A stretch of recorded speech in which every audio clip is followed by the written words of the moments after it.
everybody. This is a wonderful opening, grabe. It's very inspiring, no? Let me just begin my presentation, no, with what I got from the opening. I mean, it's very inspiring to watch the teachers, despite the pandemic. You can still have that very good vibe, no? Through that sayaw awit. The sayaw awit, I took some words from the lyrics, and I think this is where I'd like to start. The whole idea of pagmamahal sa kapwa ay ipadama, huwag susuko, ituloy ang laban, di hadlang ang malawakang pandemya. So I thought that's a beautiful message to start.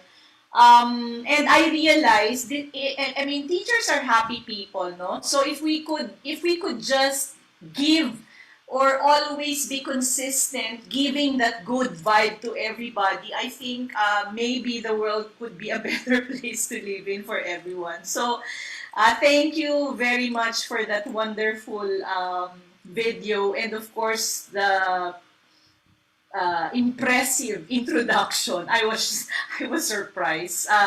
So for today, I will be sharing. Can you see the screen, the full screen?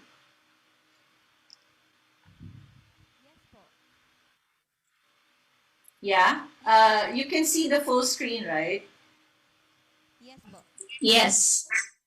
Thank you.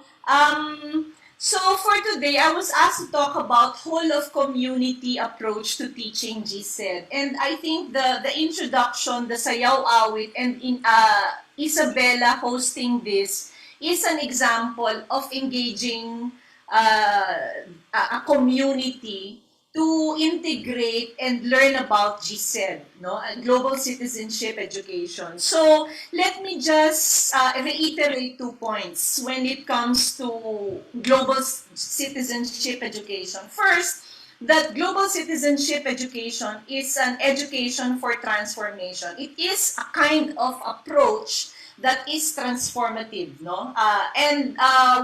What we are trying to transform here is the whole self, us, others, and society. Me, myself, and society. And all these 3 layers, 3 dimensions are relational. We're not just looking at transforming oneself, transforming the student. We're not just looking at transforming others, the community, but we're also looking at transforming the society. So they're all relational.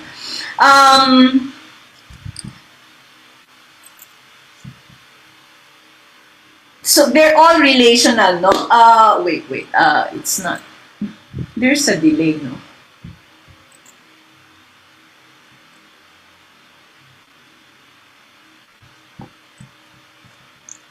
Okay. And another very important essential understanding that we should know about GCED are the 3 learning dimensions. No, these are the conceptual dimensions of global citizenship education. These are the cognitive aspect, the socio-affective aspect, and the third one is the behavioral, which means competencies are developed around these 3 learning domains and should be able to facilitate 3 levels of engagement. And what are those 3 levels of engagement? Number 1, intellectual engagement. We have to facilitate emotional engagement, and at the same time, we have to facilitate action or ethical engagement. So for change to happen, all this type of engagement should be present and be facilitated in our classrooms. But the question is, how should we effect and manage change through global citizenship education, within and through education? Okay, so again, it's the big question of how. And since I was asked to talk about whole of community, I would say one approach or one powerful approach is the whole idea of whole community or whole school approach to integrating and teaching global citizenship education. Okay, so but what does that entail? No, In other words, whole community and whole community approach, whole school approach is also a strategy for change within and through education. We have to understand this approach as a change strategy and as a tool for integrating and teaching GCED. I'm sorry. Let me just put on my power. Sorry about that.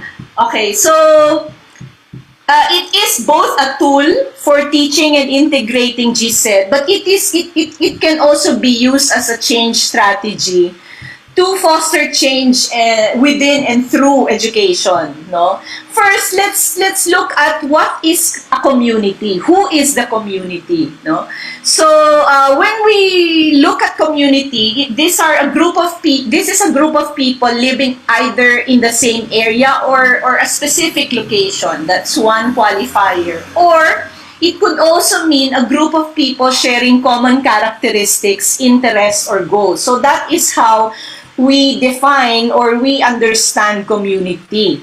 Now let's look at the school. The school is considered as a community because it has a very specific goal. It has a shared interest. It has a very specific goal. And the goal is to raise the child through education, no? And you have actors of people. There are stakeholders in this community. These are the administrators, the teachers, the staff members, parents, students, families, community members, local business leaders, local government officials. So this compose the whole community, the whole school as a community, no? And I'd like to, and that's why it's very the proverb, the popular African proverb is one of our favorite quote, no? It takes an entire community of people, this whole community of people that I've mentioned, to raise the child through education, but there's a qualifier, in a safe and healthy environment, no? So that's the whole idea. And I guess it's also one of the goals, major goals of global citizenship education. So when we talk about whole of community, whole of school approach to teaching GCED, it requires a specific shift in perspective, no?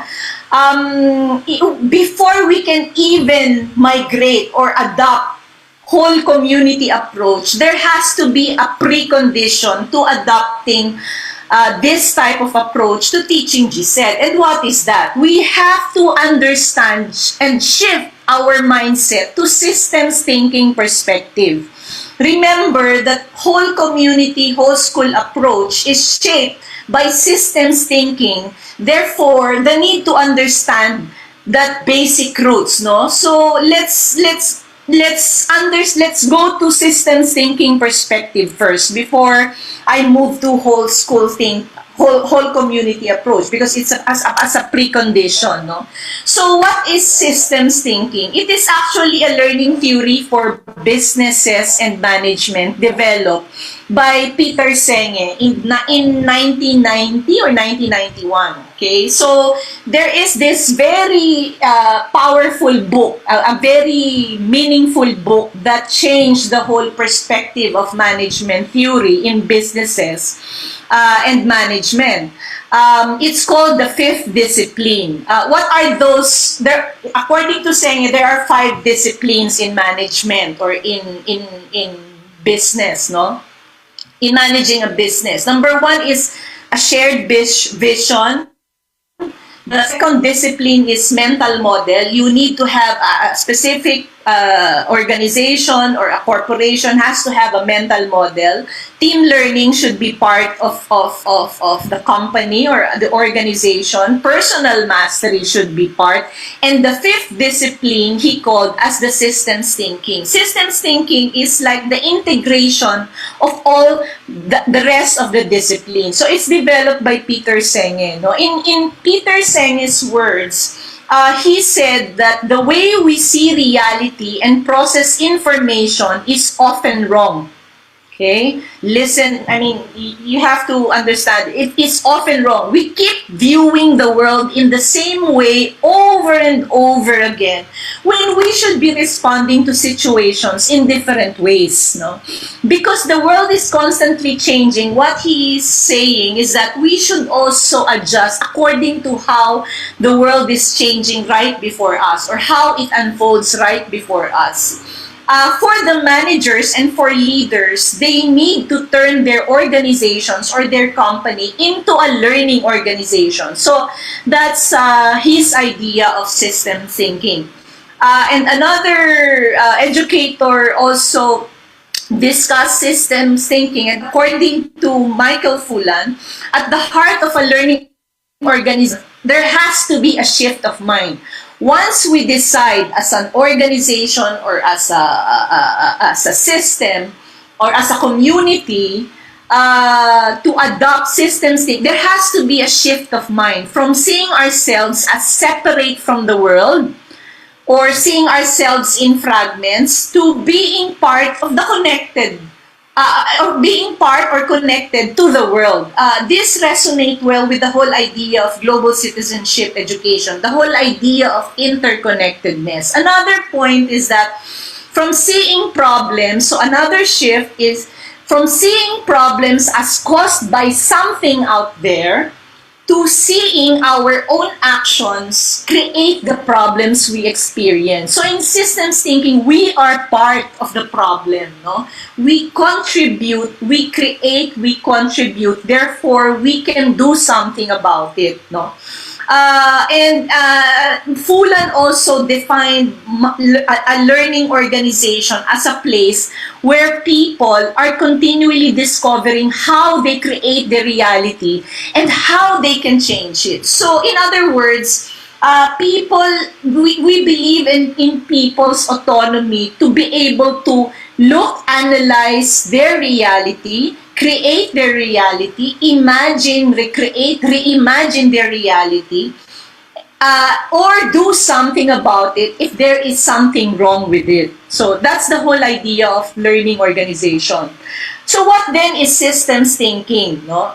It is a holistic view of an organization or a structure and perceives everything as a whole instead of fragments. The context of perceiving things as a whole highlights the interrelationships of its segments. No? So in other words, all those parts, all the elements, all the component of an organization, they're all interrelated, they're all interconnected, and they have a relationship with one another. So what then is systems thinking as defined by another scholar? So, I mean, in general, it is the holistic view of an organization that gives significant value to interconnectedness and mutual influence of its structures. No? So all these perspectives, all these concepts are very important in understanding whole community approach, whole school approach, whole society approach, ecosystem approach, the ecological perspective, because systems thinking shape these types of approaches that you can use that we can use in our organization. In our case, it's the education system, it's the school as an organization, it's the department as a community, no? So it's the KPTEP as a community, it's a KPTEP as an organization, okay? So when we talk about the idea of ecosystem, this means it's a dynamic interaction of parts, no, that makes up the whole. No? In other words, for example, the best example of an ecosystem is the human body. Okay, one is related to, one cannot function, one organ cannot function. They're all interrelated. It's like a machine. If one fails, everything will be, all the others will be affected. Just like the car, no, the anatomy of a car. If something wrong, if there is something wrong with one part, then the other parts or the function of it will be affected. Okay, so the whole of community, whole of school perspective or approach then is a systems-based way or ecological way of viewing a school, no? It is a process and strategy for change. The way it was used in many literatures, whole of community, whole school approach was used more as a process and strategy for change, no? Bring something new in that community. And how does whole school approach looks at school? The school is multidimensional, and it is an interactive system that can learn and change. No? In other words, it is a very dynamic organism. It is a very dynamic community, no? That can learn. It's not stuck. It continues to learn. Therefore, it continues to evolve and change, depending also on the context, what's happening in the environment. So, whole school approach looks at school life in 3 dimensions. And what are these 3 dimensions? The first dimension is the ethos and environment. When we talk about ethos, and this means it includes school policies, the culture, the school culture, leadership practices, the vision of the school, the goal, the physical environment, and student management and support systems, no? The second dimension is also important, which is the curriculum, teaching, and learning aspect. It includes the delivery of the curriculum, it includes the curriculum itself, it includes the pedagogies, the philosophy of teaching, it includes student skills and competency, it includes skills development, building competencies, it includes teacher modeling and teacher professional learning. So it does not only refer to students, no? It is also applicable to the professional community, which are the staff, whether they're in the admin or the teachers, the teaching profession, the teachers themselves, no? And then the third dimension is the community connection. In the beginning, the host, Isabella Group, always talks about connections. Even this whole forum is about partnerships and innovation. And that is an essential element of the whole idea of community, connections and partnerships, no? So when we talk about community, it includes partnership and connections with parents, caregivers, the education and other agencies around the school and the community, and the other members of the community groups, no? So these are the 3 dimensions of school life according to whole school approach perspective, or according to this type of perspective. Okay, so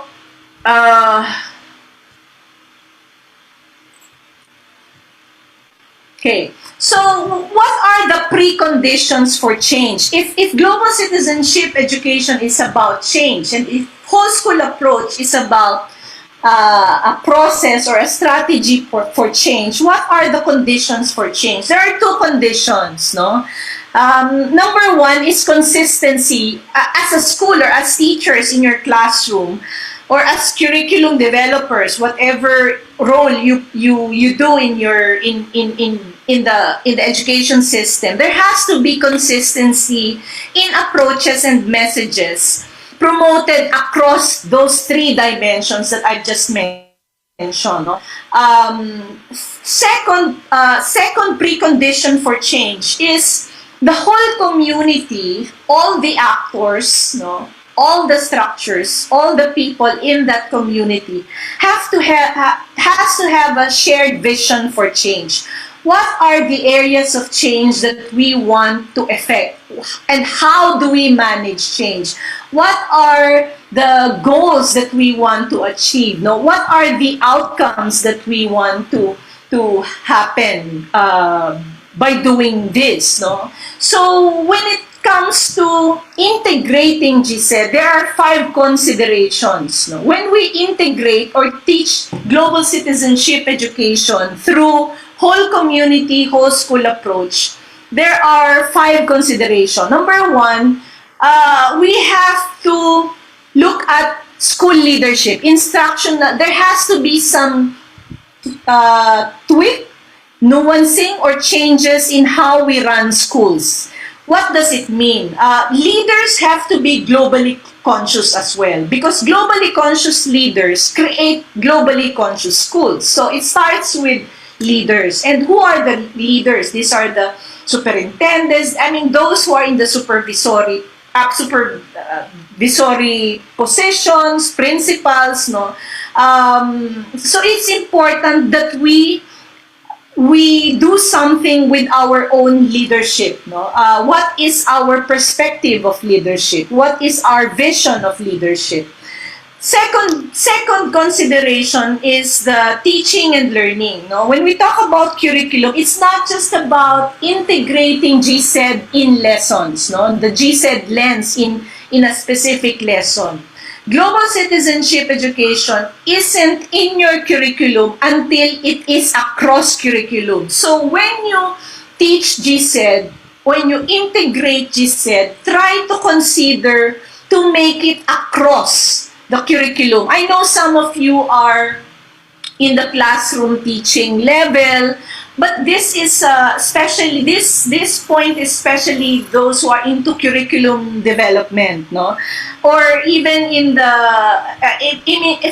this is the it could also be a mandate of some school leaders, no. It has to be integrated and taught across curriculum. So I think Philippines has a very good example or case of how we integrate global citizenship education across curriculum. It's still an ongoing project with PNU, but I hope we achieve this type of integration, no, as a second consideration, using the whole school approach or the whole community approach.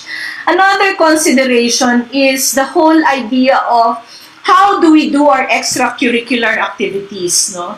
Extracurricular activities, engaging students with extracurricular activities means engaging them with extra interconnectedness. No, we allow our students, we provide a platform for our students for more opportunities for connections and partnerships, no, with different groups, with different types, with the different members of the community. So, extracurricular activities matter. So, what type of extracurricular activities will you be designing in your own school system, no?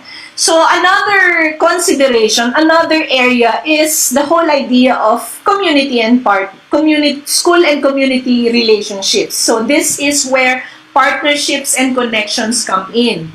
It is important that we work with families, we work with communities, uniting with the community to support the GCED ideals. No, I won't go into details of what are those GCED ideals because you've been through that process before. But it's important that we work with families, especially now in this disrupted life, no, because of the pandemic, where all of a sudden families become put more stake in the education of their children, no, because we migrated to remote learning. So it becomes, education becomes more a community responsibility, a whole community responsibility, a whole community stake. Another idea or another point that I would like to reiterate is it's not just about partnership or making connections with families and community, but also making small changes within the community. No? You change your community, you change the world. So that's the whole idea of creating a ripple effect. You change a small part, the bigger part, it will have an implication in the bigger part. And the last area for consideration is a school culture. What does it mean? It means that it's important to build democratic and inclusive schools by making students feel, or making the rest of the members of the community feel they are part and responsible for that whole community. Whether you are students, whether you're a school leader, whether you are a local government official, or whether you are a parent, no? So it's important that we make them feel that they are part and responsible for the development and for the well-being of of the school as a learning community, no? And it's also important to build or establish positivity in our schools. That's another important point that I would like to reiterate. Building a democratic school needs a positive climate, school climate, no? That needs to be established within the school system. Okay.